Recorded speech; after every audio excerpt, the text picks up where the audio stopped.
Okay, my name is Tami Rand, Tamirand. All right. So how long have you been working in the EMS field? Be about 17 years and a week and a half. 17 years. Wow. All in the same county, same position?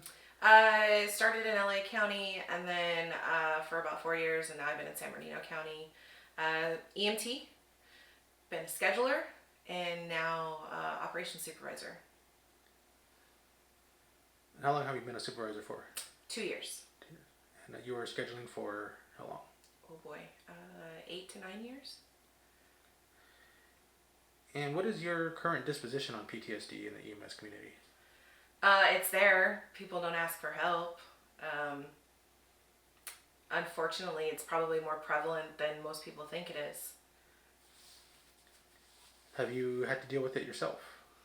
I have anxiety with people now, big crowds that I don't think I had before. But aside from that, I don't know if I have the effects of it. So I'll go back to the same question. The old mentality of suck it up and get over it. When you first started in LA County, that was a big thing. Yeah, it was. As a brand new EMT, they always teach you the EMS humor, and that's how we cope with the tragedy that we deal with. Is you make jokes about it, and that's how you get over it. And I guess it helps for some people. You just have to find your own path with it. Do you think enough time has evolved to develop programs to combat PTSD? Yeah, I think there's enough research and enough information and enough cases of it that there should be a program for it. Like, we should be able to just deal with that as EMS employees or workers.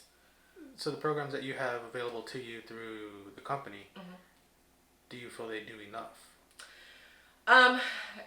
Before, I would say when I first started with the company, the only thing I knew about was the employee assistance program. Over time, the company has now used our peers for the critical incident scene management team, to where our peers are now trained to talk to us about critical incidents. And recently, I think it's just been this year that the company has started a dog therapy program, or a therapy dog program. So for San Bernardino County, our dog is still in training. He's still a puppy, but for critical incidents, he is brought to whatever operation it is as part of the critical incident team. Through research, from what I know about the company, is that they've found that the dogs actually help with that pressure that we deal with out there on scene and the calls, and it just lifts that, I guess, that bearing that you get on your shoulders when you deal with a critical call, is that it just, everybody just lightens up when the dog is there. And so since he's still in training, he hasn't quite done those, but in my course with the employment is they've really done a lot to try and help the situations that we handle and how you handle them personally. So do the dog therapy team, do they only come out when called, or do they have like certain designated times that they come out just to help the employees just relax? Ours is around all the time. He's housed with one operations manager at one location, and then he's at all three locations all the time. He rotates. So we're all getting to know him, and he knows us. And he's already exhibiting signs. If we're having a really bad day, he'll actually jump up on our lap, or he'll come to us without us having to call his name. So he's I guess they're on a rotation schedule. So while he's still in training and he's not fully trained, he's just doing his personal getting in touch with people and making sure that he's good fit and that he's gonna do what he's supposed to be doing. Have you known anybody to be diagnosed officially with PTSD? Yes, I have an old partner that was diagnosed. And how are they doing? How do they deal with the effects of PTSD from the job? She actually has a dog, and she is a paramedic still, but she cannot work. I believe she's still not able to work a 911 car, and she can only handle special events or teaching. I was her first partner, and so I know a lot of the calls that we ran are what has still bothered her to this day. And that was at least 12 years ago that we worked together. So I know that she has a dog to help her with crowds and to just help her with her anxiety. She does live in another state now, so I'm not quite sure how she handles it daily on the job, other than that she does have her dog with her a lot of the times. Has anybody that diagnosed or undiagnosed with PTSD, have they succumbed to those effects? Not that I know. I haven't known anybody. How do you cope with it? I think over the years, I started out talking to the partner that ran the call with me. Sometimes that was the best way to just talk it out and get through that call and that shift. Always family.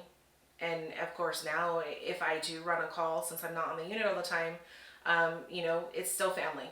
It's always best to talk to somebody outside the event.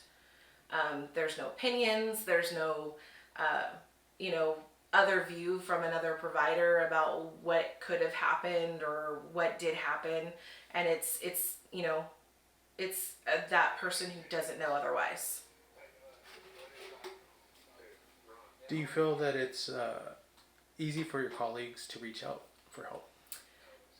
I think it's easy if they choose to do it. The resources are there, but they need to use them.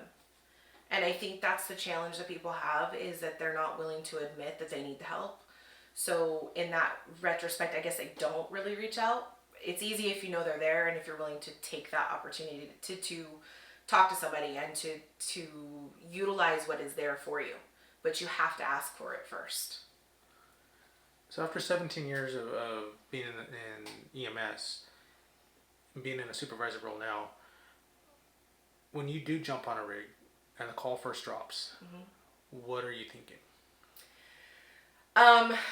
Because it's been so long since I've been on a unit on a regular basis, I just hope that it's an easy call, and it's just that everyday sick person that is, I don't want to say easy, but it is that run-of-the-mill typical call that can just be a standard. There's nothing that could potentially throw a wrench in your day. So for me, it's that, just because that anxiety of not being on that unit all the time. But at the same time, I just want it to be something that I can handle, and not something as a traumatic event that, with all the trauma that I've seen over the years. So for me, it's just, that code through driving is always that anxiety that you get when you're driving. When you don't do it all the time, there's that extra factor in it. So for me, it's just, I just want something normal, something run-of-the-mill, easy to do, and not have to really amp up my anxiety with what we already have when we go on scene. So going back to what you said about all the trauma that you've dealt with over the years, all the medical runs that you've been on, is there any one particular call that sticks out in your mind that kind of replays itself from time to time? There isn't just one. There's many. Most of them are from early days as an EMT, and part of that is the different counties and what we dealt with in a different county versus how we handle calls now. So there isn't one call. There's a lot. There's bits and pieces of a lot of calls that replay consistently for me. Does it get easier for you over time? Easier to handle the calls, yes, but the memory is always going to be there. So I think you kind of develop a way for yourself to learn how to handle those calls. So it does get easier in that sense, but it's never easy to have to deal with certain aspects of this call.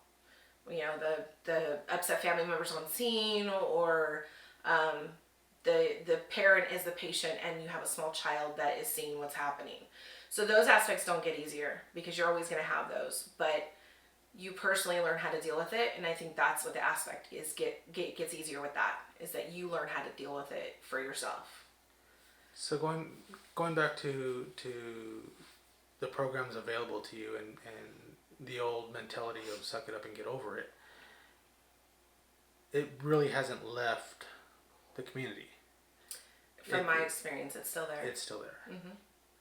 Do you think it'll ever leave? I don't think so. Because you have those of us that have been in it for, even 15 plus years. we still work with people that have been there for 30 years. As long as they're still there and they're still teaching that, it's always going to evolve with the new generations. And it's something that even as instructors, um, the instructors still teach it. You have your your lifers, or those of us that have been in it for a while, that is what they teach. So as long as you continue to teach that mentality, it's going to always be there. Is there one call that defined your career? One call that perhaps changed the way you look at life, changed the way you wake up every day? And not that I can think of. I don't think there's that one call that has done that for me. Just a combination. It's accumulation, yeah. Is there anything else you want to add? Anything else you think would help? I think the reality is that we all deal with it. We all, in a sense, from day one, start developing those PTSD effects, and it's always okay to say that you're not okay. And I think that's the message that doesn't get out there, is you can admit when you're not okay.